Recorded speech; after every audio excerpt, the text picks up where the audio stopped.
Bom dia, pessoal. Estão me ouvindo?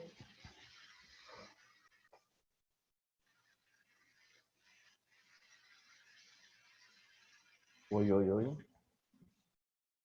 Tá dando para ouvir?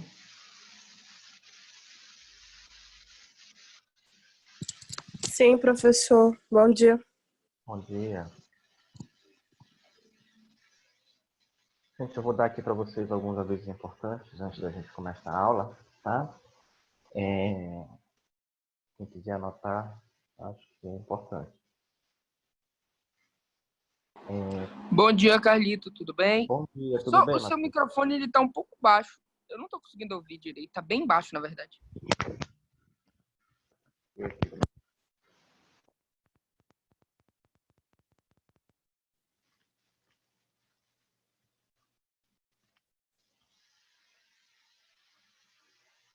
Oi, oi. Alô, alô. Olá. Melhorou? Melhorou um pouco. Então vamos lá, gente. Primeira informação. Calendário das provas do segundo bimestre, tá? As nossas provas do segundo bimestre será no período de 2 a 9 de junho. Então anotem aí. Provas do segundo bimestre, do dia 2 a 9 de junho.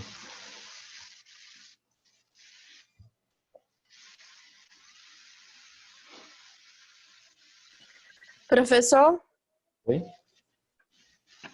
Oi, sou eu, a Evelyn. Professor, e a galera da segunda chamada Eu já vou falar desse também as bimestre? datas. Tá ok, professor. Obrigada. Então, provas de segunda, do dia 2 a 9 de junho, ok? Prova de segunda chamada, que são aqueles alunos que não fizeram as primeiras provas, e querem fazer as provas de segunda chamada, né? Aqueles alunos que não puderam fazer. Será nos dias 10, 12 e 13 de junho, tá? 10, 12 e 13 de junho, prova de segunda chamada. Como é que vai funcionar a prova de segunda chamada? Basta o aluno entrar lá na plataforma, tá?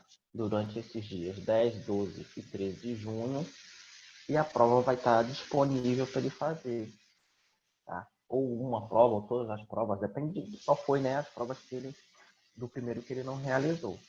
Então, no dia 10, 12 e 13 de junho, esse aluno ele entra lá na plataforma e essas provas vão estar disponíveis durante esses 3 dias. Então, ele escolhe se ele faz um dia todas ou se ele faz uma e depois outra. Ele vai poder ficar lá, o acesso vai ficar livre lá durante esses 3 dias para ele poder fazer essas provas de segunda chamada nesse período. Beleza? Então, as provas de segunda chamada do dia 10, 12 e 13 de junho, tá? Dia 11 não, porque dia 11 é um feriado, então não vai ser possível. Mas 10, 12 e 13 de junho, prova de segunda chamada. Do dia Tá ok, 15, professor. Vou repassar os alunos. tá bom. Do dia 15 a 19 de junho, 15 a 19 de junho, prova final. As provas finais são aquelas provas quando o aluno não consegue a pontuação suficiente para, né, a aprovação.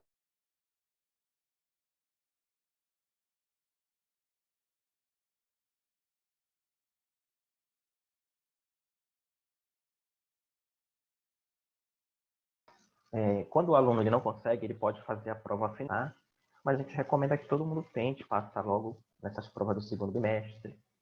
Tá? Quem tirou pontuação ruim na primeira avaliação, por exemplo, tirou 4, 5, 6, e quer melhorar sua nota, faz a prova de segunda chamada. Por quê? Porque na prova de segunda chamada você pode ter uma pontuação melhor para que você não seja necessário você ir para a prova final. Porque a prova final são várias provas no mesmo dia. São provas que pegam todo o conteúdo do bimestre, é mais complicado. Então a gente recomenda que façam as provas da segunda avaliação. Não conseguiu, faz a prova de segunda chamada. Tirou nota ruim, a primeira ou na segunda, faz a prova de segunda chamada para melhorar. Mas ainda assim vai ter a prova final. Mas a prova final a gente recomenda que só vá realmente assim em extrema necessidade. O ideal é que vocês façam as provas regulares para que vocês possam passarem com tranquilidade. Do dia 15 de junho a 15 de julho, a gente pensa em fazer uma reposição do calendário letivo. De 15 de junho a 15 de julho, a gente pensa em fazer uma reposição. Só que essa reposição ela vai estar condicionada ao retorno das aulas presenciais. Então, se até 15 de junho já tiver retomado as aulas presenciais, a gente vai fazer um mês de reposição. Mas vocês vão estar já, né? Durante esse mês de reposição, vocês vão estar já, vamos dizer assim, tranquilos, porque já vai ter acontecido as provas, né? Quem passou já, a gente já vai saber e tudo. E vai ser mais para a gente poder repor algumas aulas que nós perdemos durante aquele período de transição da plataforma, aquele período que teve aquele problema de enchente. Então a gente vai ter um calendário aí de reposição também para vocês, tá? Mas isso a gente vai definir mais lá para frente, porque vai depender muito da questão do retorno das aulas, de quando é que o governo vai estar autorizando esse retorno aí das atividades, tá? Então, só recapitulando. De 2 a 9 de junho começam as nossas provas, tá? Segunda chamada, 10, 12 e 13 de junho. Alguma dúvida, gente, sobre isso? Professor, Oi. eu queria colocar aí já no campo da suposição, infelizmente é no campo da suposição, mas eu, pelo menos, acho, espero, é o que eu espero, é que a gente não consiga retornar esse semestre ainda às atividades, né? E talvez nem no semestre que vem. Caso isso ocorra, vai ser normal a continuação das atividades do segundo semestre pelo Zoom, né? Não vamos ter nenhum Assim, problema nesse sentido, né? não, eu acho, gente, sendo bem franco com vocês, só se o Brasil for uma coisa muito diferente de todo lugar do mundo, né? Eu acho que não vai ser, pode ser diferente pelas questões sociais, mas eu acredito que não vai ser tão diferente. Eu acredito que em agosto isso já esteja definido, já esteja parcialmente resolvido, né? No sentido de já haver um retorno. Claro, né, que vai ser um retorno onde a gente vai, provavelmente, nós vamos ter algumas restrições, né? Não vamos poder ficar muito aglomerado, vai ter todo esse cuidado. Mas eu acredito que até agosto já voltou. Se não voltou, eu acho pouco provável, a gente vai continuar, né, as aulas online. Então, nesse sentido, não vai ter nenhum tipo de perder o semestre, nem de não ter continuidade das atividades com relação a isso, não. Tá? Tá ótimo. Eu mandei para vocês aí no lado, ó, por escrito. Para quem quiser tirar um print, uma foto, ter, ó, aqui na parte do bate-papo, eu mandei para vocês aqui o calendário. 2 a 9 de junho, segunda verificação. 10, 12 e 13, segunda chamada. 15 a 19 de junho, verificação final.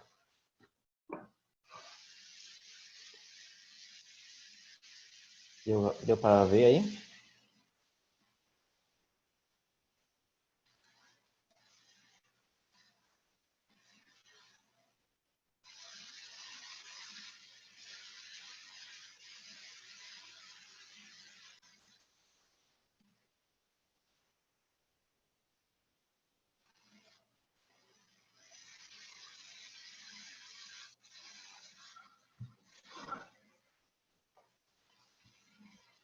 Então, pronto. Vamos agora começar aqui a nossa aula de hoje. Vamos dar continuidade aqui ao nosso assunto que nós estávamos falando, que é controle de constitucionalidade.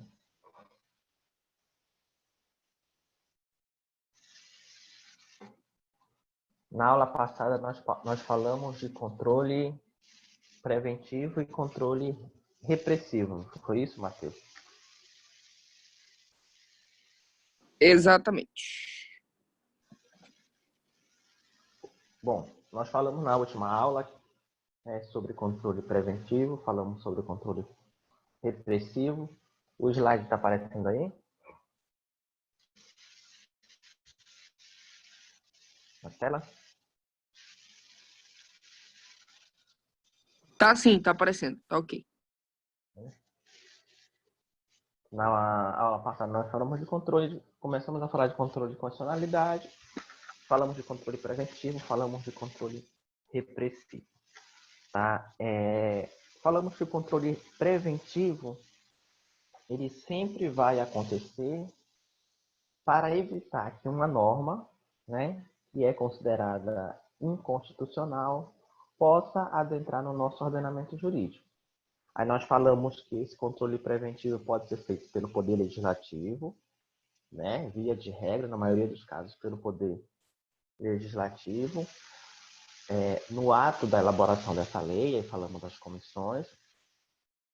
Falamos que esse controle pode ser feito pelo Poder Judiciário e pelo Poder Executivo no ato do veto. Falamos também sobre o controle repressivo. Falamos que o controle repressivo ele acontece quando a norma ela já existe, quando a norma ela já vai ter os seus efeitos, né? Quando a norma ela já está sancionada, já está tendo seus efeitos, já está quando aquela lei já existe.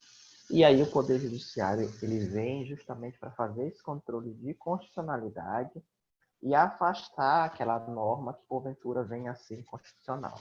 Tá? Foi sobre isso que nós falamos na aula passada. Dentro desse assunto de controle de constitucionalidade, nós vamos ter o que nós chamamos de controle difuso de constitucionalidade e controle concentrado de constitucionalidade.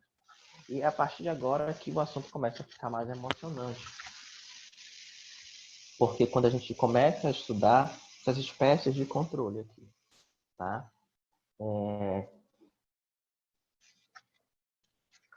Uma das primeiras características,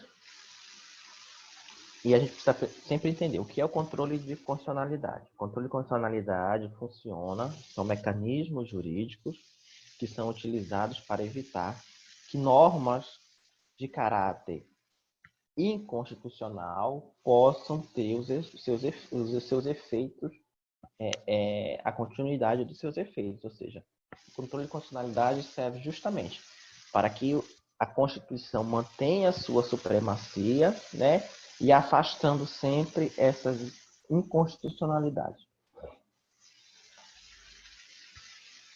O controle difuso de constitucionalidade é uma das espécies de controle. Uma das primeiras características do controle difuso de constitucionalidade é a seguinte. O controle difuso de constitucionalidade, vocês podem anotar aí, ele é um controle que sempre vai ser feito dentro de um caso específico e em uma relação interparte. O que isso quer dizer, professor?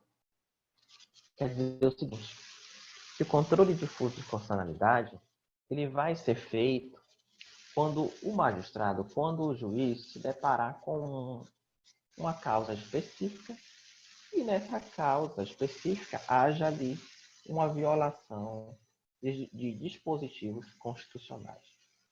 Vamos lá, para vocês entenderem como funciona o controle difuso de constitucionalidade. Vamos imaginar que você é servidor público do município, do estado, de qualquer órgão que seja. Vamos imaginar que você tem lá o seu contra-cheque, todo mês você tem lá os seus rendimentos. E aí o órgão que você trabalha, o município, o governo, enfim, institui um novo desconto. Você vai ver seu contra-cheque, lá tem um novo desconto que está sendo feito. Um desconto que não há amparo legal, não há nenhuma lei municipal, nem estadual, nem federal que ampare aquele desconto que está acontecendo lá no seu contra-cheque. Né? Aí o que é que você faz? Você ingressa com uma ação judicial para questionar na justiça esse desconto. E aí, quando você ingressa com ação judicial para questionar esse desconto na justiça, e seu advogado lá, ou você vai questionar dizendo que esse desconto ele é inconstitucional, o que é que vai acontecer? Se aquele desconto realmente não tiver amparo legal, o juiz vai suspender aquele desconto.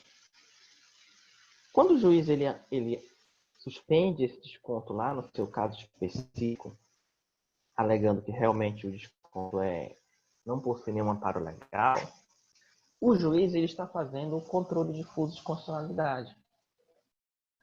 Ele está em um caso específico, que no caso é o seu, em uma relação interpartes, você e o município, você e o Estado, dependendo do órgão que você faz, fazendo o controle difuso de constitucionalidade. Então, a primeira característica do controle difuso de constitucionalidade é que ele só pode ser feito em uma relação interpartes e em um caso específico. Ora, a decisão que o magistrado ele toma naquele seu caso lá, que nós usamos como exemplo aqui, só vai servir para o seu caso. A partir do momento que o juiz toma aquela decisão, e se tiver algum outro colega seu que estiverem passando pela mesma situação, a decisão do magistrado ela não vai servir para todos. Não vai ser de repercussão geral. A decisão do magistrado vai servir somente para aquele seu caso específico. E todos os outros casos serão analisados especificamente. Ou seja, no controle difuso de constitucionalidade, a análise para verificar se há alguma violação constitucional vai servir somente para aquele caso concreto específico. Até aqui, a gente está vendo isso.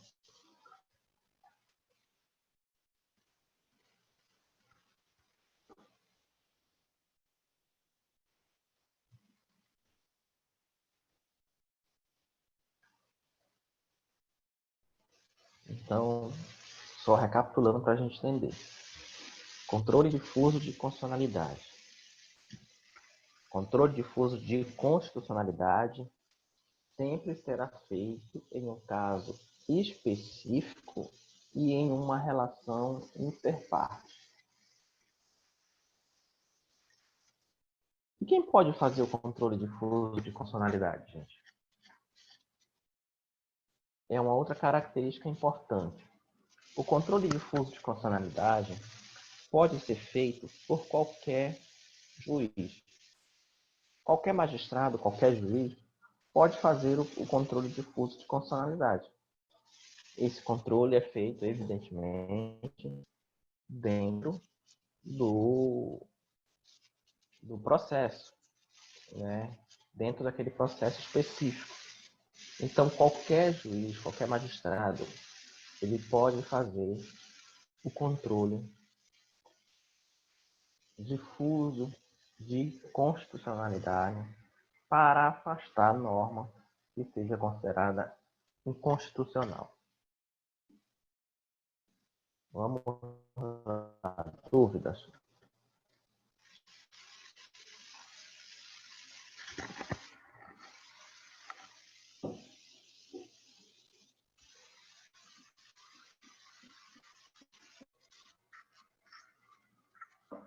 Então vamos lá, só para vocês organizarem aí no caderno de vocês. Anota isso aí vai cair em prova, gente. Controle difuso sempre em um caso específico e em uma relação interpartes. Quem pode fazer o controle difuso? Qualquer juiz de direito, qualquer magistrado pode fazer o controle difuso de constitucionalidade. Tá? O efeito daquela decisão do magistrado vai ser de efeitos gerais? Vai servir para todo o caso parecido? Não. No controle difuso, aquela decisão ela só serve para aquele processo, para aquele caso específico. Ok? Em toda a prova, eu tenho pergunta para vocês. Os efeitos do controle difuso. O que são os efeitos? Os efeitos é o impacto que aquela decisão ela vai causar. Se ela vai retroagir ou se ela não irá retroagir. Vamos voltar aqui para o nosso caso hipotético. Tá? Aquele servidor público estava tendo aquele desconto no contra-cheque, né, que nós estávamos falando. E aí, ele ficou com tendo aquele desconto por 3, 4, 5 meses, 6 meses, até que o processo fosse analisado pelo magistrado e aí o desconto fosse suspendido. E aí o magistrado analisou o processo e viu que aquele desconto não era constitucional, não poderia estar acontecendo. E aí o magistrado suspende aquele desconto. E aí eu pergunto para vocês, o que é que vai acontecer com aquele valor que foi descontado aqueles 6 meses lá para trás?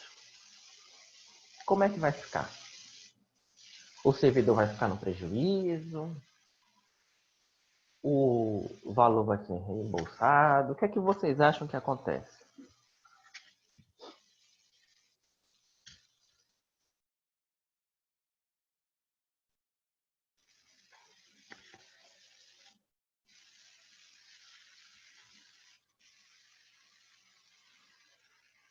O que vocês acham que vai acontecer aí?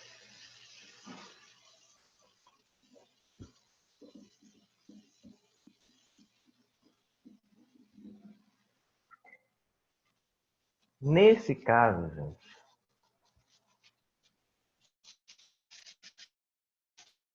quando nós falamos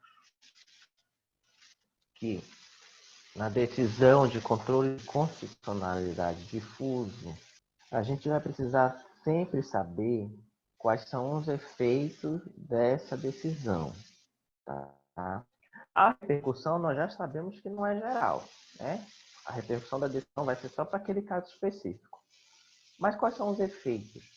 A decisão do magistrado vai ser retroativo ou vai ser só dali daquele momento para frente?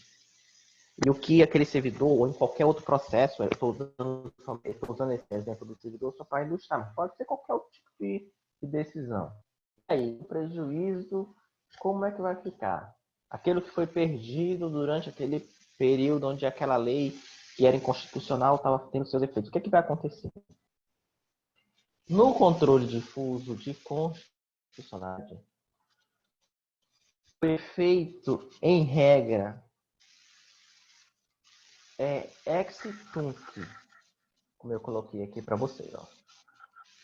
Ex tunc. Tá? Então, na maioria das vezes, o efeito da decisão no controle difuso de constitucionalidade, ele é ex tunc. É um termo em latim, então vocês têm que saber latim de A a Z. Brincadeira, gente, vocês não precisam estudar latim. Mas no direito vocês sabem que a gente tem alguns termos que são usados em latim, né? Então, nós temos aqui o ex tunc. No controle difuso de constitucionalidade, na maioria das vezes, via de regra, o efeito é ex tunc. E eu vou ensinar para vocês aqui o que é efeito ex tunc. Tá? Dentro de controle de constitucionalidade, nós vamos ter dois efeitos. Temos o efeito ex tunc e o efeito ex nunc. Tá? Os efeitos ex tunc e ex nunc é justamente para determinar se a decisão vai retroagir ou se não vai retroagir. Por exemplo, no nosso caso hipotético, né? É para a gente o efeito ex-tunc vai dizer que a decisão do magistrado vai retroagir. Ou seja, todo aquele valor que o servidor perdeu vai ter que ser reembolsado, vai ter que ser pago de alguma forma para ele, já que ele teve prejuízo durante aquele desconto que não era legal. O efeito ex-tunc e ex-nunc é justamente o termo que a gente usa para falar sobre esses efeitos. Então, o que quer dizer ex-tunc? Ex-tunc quer dizer que a decisão do magistrado ele vai retroagir, ela vai voltar para que aquele servidor possa, né, ter aquele valor reembolsado. Então, na decisão do magistrado, ele vai fazer o controle difuso de constitucionalidade e na decisão ele vai dizer que os efeitos daquela decisão é ex-tunc. Sendo ex-tunc, tudo que foi perdido será reembolsado. E aí, eu vou ensinar aqui para vocês um macete para vocês nunca mais esquecerem o que são os efeitos ex-tunc e os efeitos ex-nunc, tá? Porque dentro de controle de constitucionalidade, nós vamos ter o efeito ex-tunc, tá aqui aparecendo para vocês, e vamos ter também os efeitos ex-nunc, tá? Só que, na grande maioria das vezes, via de regra, o efeito será ex-tunc, o controle difuso. Então, aprendam aqui o macete para vocês nunca mais esquecerem. Quando cair em prova perguntando para definir o que é o efeito ex-tunc ou o efeito ex-nunc. Tá? Ex-tunc quer dizer que a decisão vai ser o quê? Retroativa, que vai voltar. E ex-nunc? Ex-nunc quer dizer que a decisão ela passa a ter os seus efeitos do dia da decisão para frente, que não vai retroagir, que não vai voltar. E aí, para vocês lembrarem disso, um macete agora que eu vou ensinar para vocês. Vejam bem. Ex-tunc. Tunc, a primeira letra não é o T.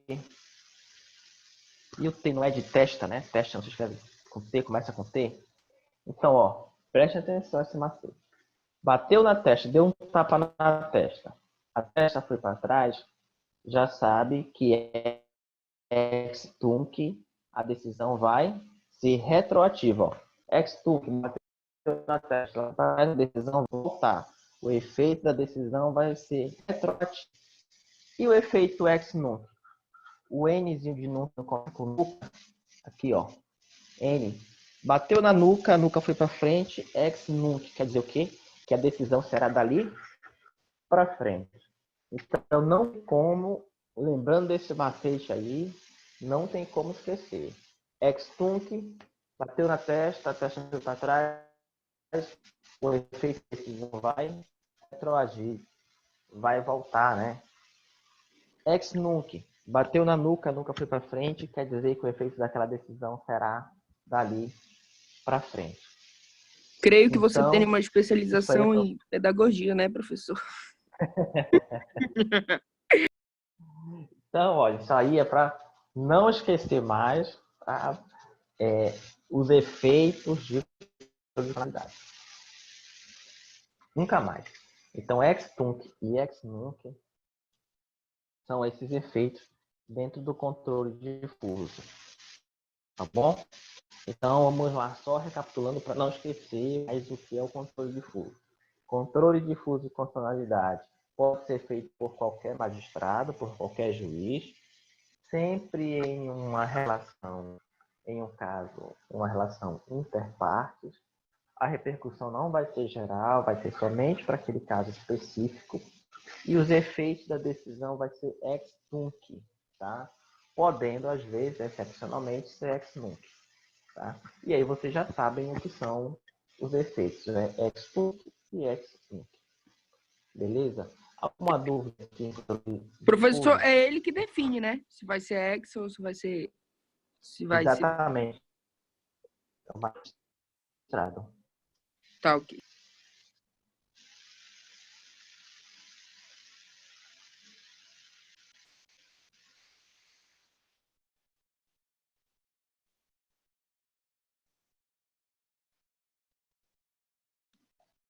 Professor, Oi.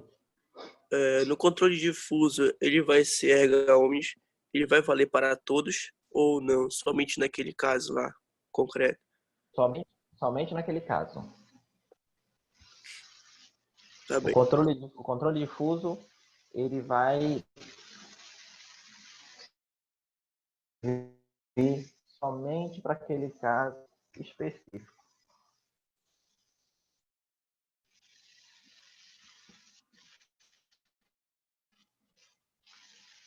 E o controle concentrado, gente?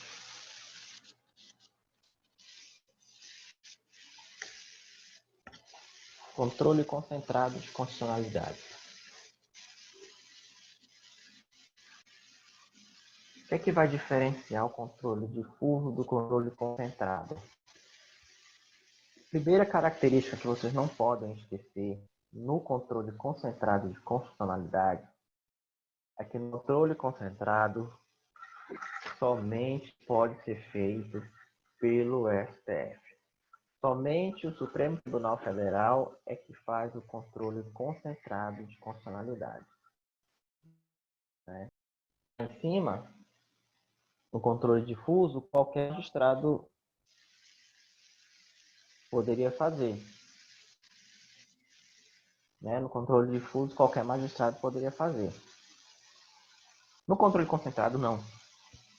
No controle concentrado, somente o STF pode fazer o controle concentrado de constitucionalidade. Somente os ministros do STF fazem controle de constitucionalidade. Somente a Suprema Corte ela faz controle de constitucionalidade. E por quê? Porque quando o STF faz controle concentrado, o efeito daquela a decisão que é proferida no controle de constitucionalidade pelo STF, ela vai ter uma repercussão geral. Não vai ser somente para aquele caso específico. Vai ser algo que vai atingir toda a sociedade, todo mundo jurídico vai ser atingido. Então, a primeira característica do controle concentrado de constitucionalidade é que ele só pode ser feito pelo STF. Somente o STF pode fazer o controle de constitucionalidade concentrado. Tá? E eu vou trazer para vocês aqui um exemplo para que vocês possam entender como é que funciona esse controle concentrado de constitucionalidade. Vocês lembram, aqui eu acho, né, que mais recentemente, alguns meses atrás, o STF analisou a possibilidade de prisão em segunda instância, né, prisão em segundo grau. Inclusive, foi quando algumas pessoas que estavam presas, né, foram soltos, né, puderam continuar respondendo lá o processo em liberdade. E aí eu vou usar um exemplo emblemático, né, que foi o caso do ex-presidente Lula, que foi um dos beneficiados dessa decisão do STF. Como é que funcionava, gente, antes dessa decisão do STF? Funcionava da seguinte maneira. Você, por exemplo, respondia um processo criminal. E você, né, vamos imaginar que era um processo comum, né, tramitando na justiça. Vamos imaginar que você não é deputado, nem senador, nem ministro, nem nada. Você é um cidadão comum, como a maioria das pessoas. E aí o seu processo criminal começou a tramitar, e aí você foi julgado, né, pelo juiz lá de primeiro grau, e você foi condenado, certo? Houve lá a sua condenação. Você foi condenado. Evidentemente que você não ia ficar satisfeito com aquela decisão, e você iria o quê? Recorrer, né, da sentença que o condenou. E aí vamos imaginar lá que o magistrado condenou você a 10 anos de reclusão, né, de prisão.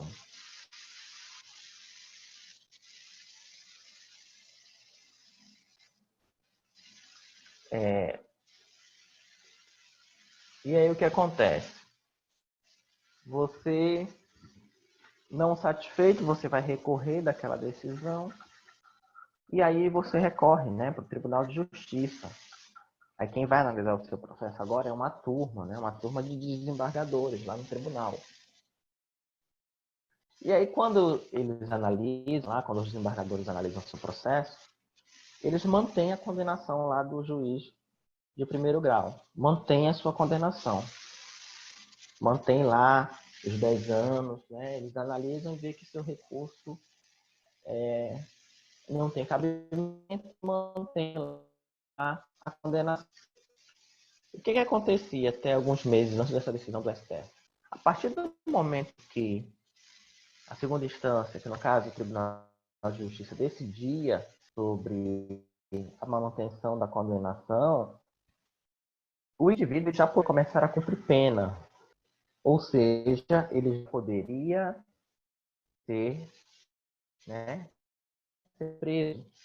Foi o que aconteceu com o ex-presidente Lula, né?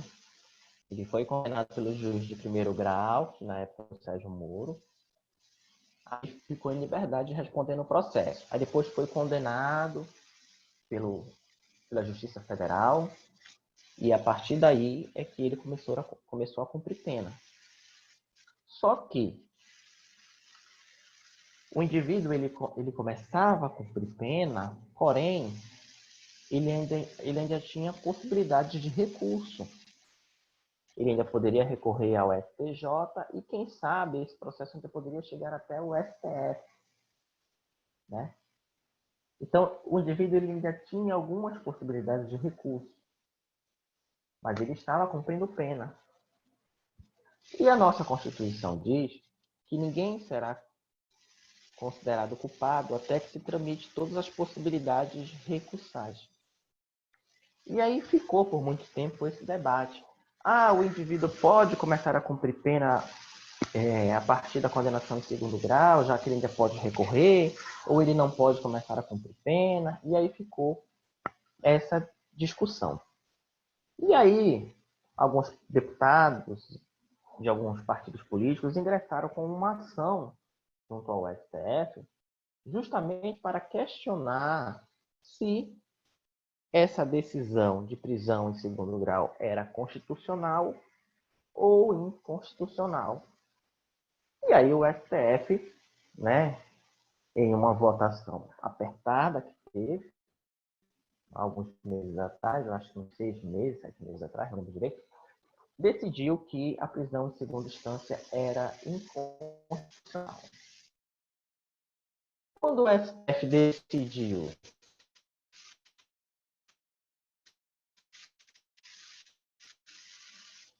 nesse caso, de constitucionalidade. Quando o STF fez isso, essa decisão do STF serviu somente para o caso lá do Lula? Não foi só para o caso do Lula. Foi para todos aqueles que, dentro, né, que existem algumas características lá para que haja essa possibilidade de o indivíduo poder responder, continuar do processo em liberdade. Isso aí vocês vão aprender lá no semestre que vem em direito penal. Mas o que acontece? A decisão do STF, nesse caso, ele não serviu somente no caso específico do ex-presidente Lula, né? A gente fala do caso dele porque foi o caso mais emblemático, simbólico. Mas aquela decisão serviu para todos aqueles que estavam em situação semelhante.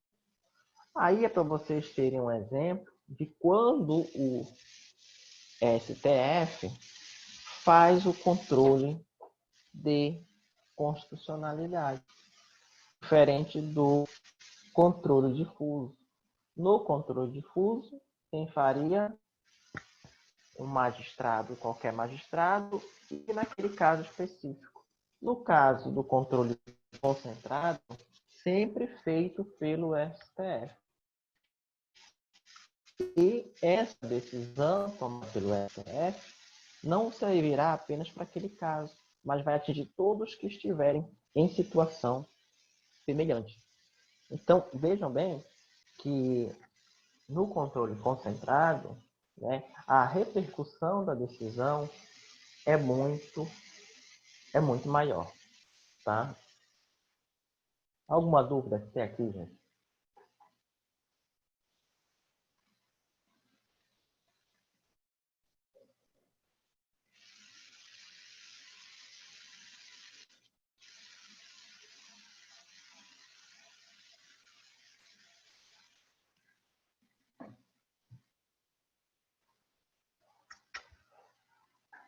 E os efeitos da decisão no controle concentrado? Os efeitos serão ex tunc ou ex nunc?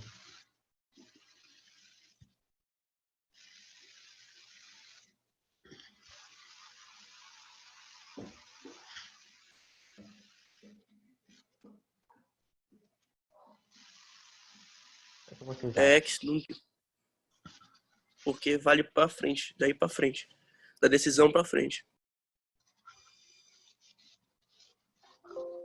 Aí, nesse caso,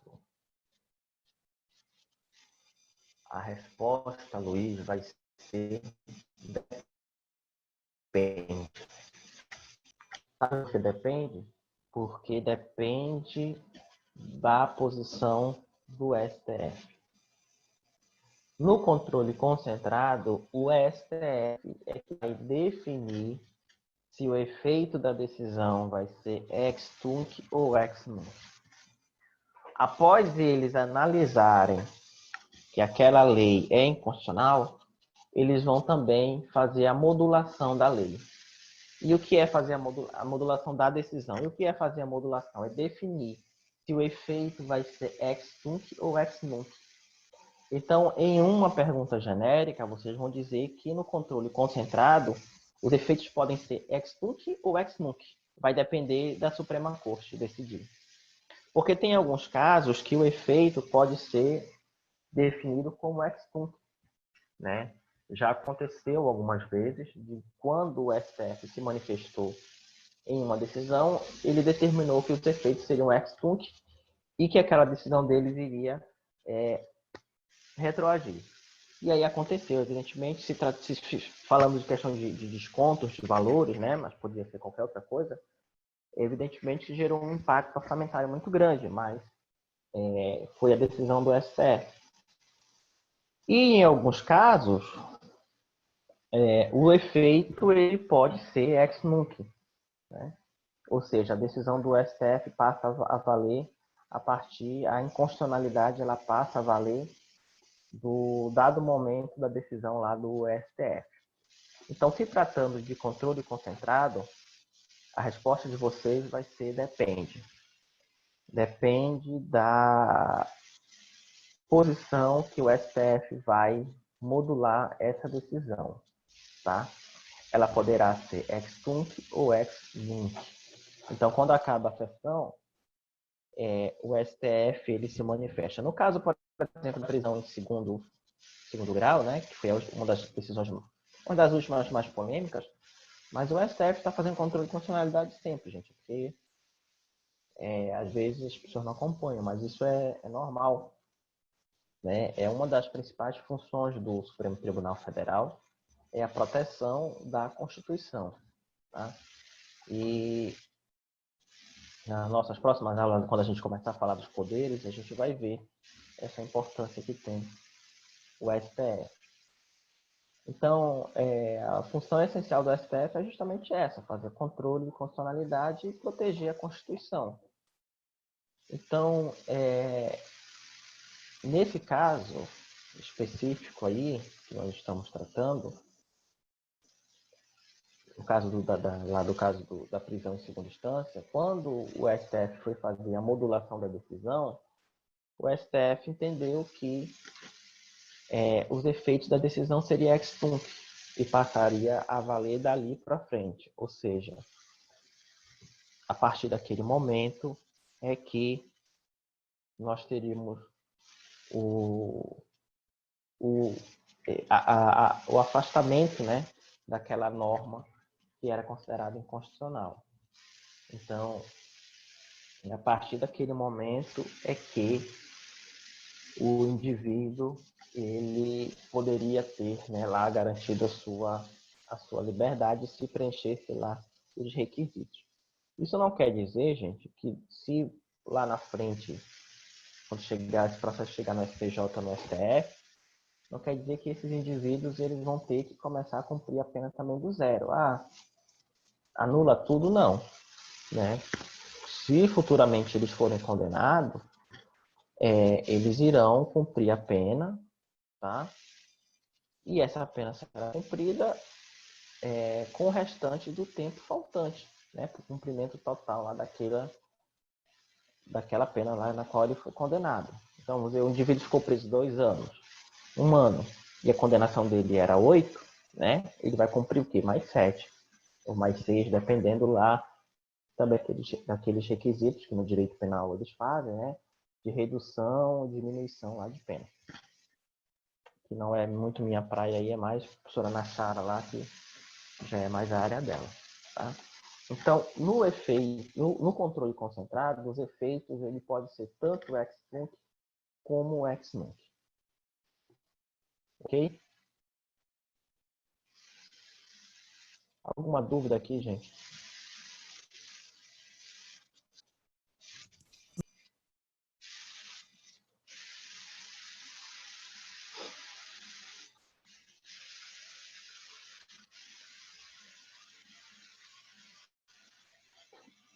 Só respondendo aqui.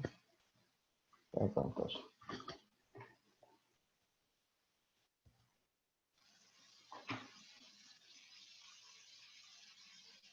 Gente, e como é que a gente faz?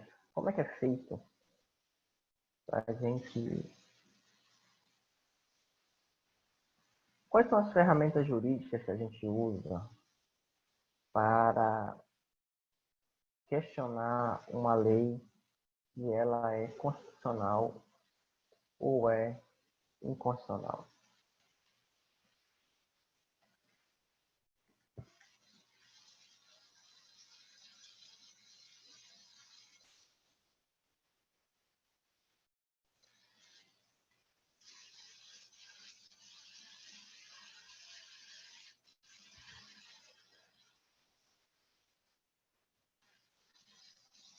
Quando nós queremos questionar uma lei junto ao STF, no controle concentrado de constitucionalidade, nós vamos impetrar o que nós chamamos de ADIM. ADIM é uma ação direta de inconstitucionalidade. A ADIM é a peça processual que nós utilizamos para questionar as ações junto ao STF. Tá? Na internet vocês podem encontrar, existem diversos modelos de ADIM. Inclusive, a ADIM, ela cai muito na prova da OAB, principalmente para quem pretende fazer área de direito constitucional. Tá? A ADIM ela é uma peça processual que é utilizada para que você possa fazer o questionamento da inconstitucionalidade de norma junto ao STF. Tá? A ADIM ela não pode ser impetrada por qualquer pessoa. Existem o que nós chamamos de legitimados para impetrar as ações diretas de inconstitucionalidade. Tá?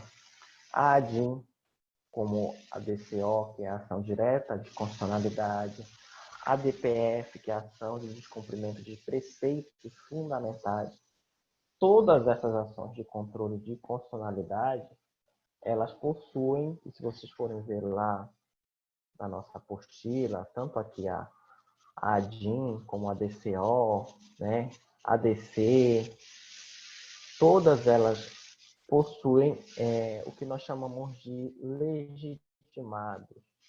E o que são os legitimados? São aquelas pessoas que podem propor ação de inconstitucionalidade ou ação direta de constitucionalidade.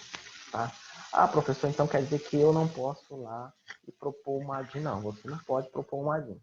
Se você não tiver no rol daqueles que são legitimados para propor ADIM, você não vai poder propor. Tá? existe esse rol justamente para que, evidentemente, a Suprema Corte possa ter condições de analisar essas ações e que possa ter aqueles que são, evidentemente, legitimados para poder ingressar com essas ações e questionam a constitucionalidade da norma. Tá? Nós vamos falar sobre essas questões na nossa próxima aula. Mas eu queria aproveitar que vocês estão aqui online para deixar um aviso bem importante, tá, gente? Nós já estamos com o nosso calendário de prova pronto e vocês já receberam. E o calendário de prova, ele vai pegar justamente conteúdos do segundo bimestre. E eu tenho percebido que muita gente tem faltado às aulas online, né, por algum motivo que seja. Mas a gente sabe que tem algumas pessoas que estão faltando às aulas online simplesmente por faltar. Então, o que acontece? Vai começar as provas, é importante que vocês acompanhem as aulas, para que vocês tenham condições de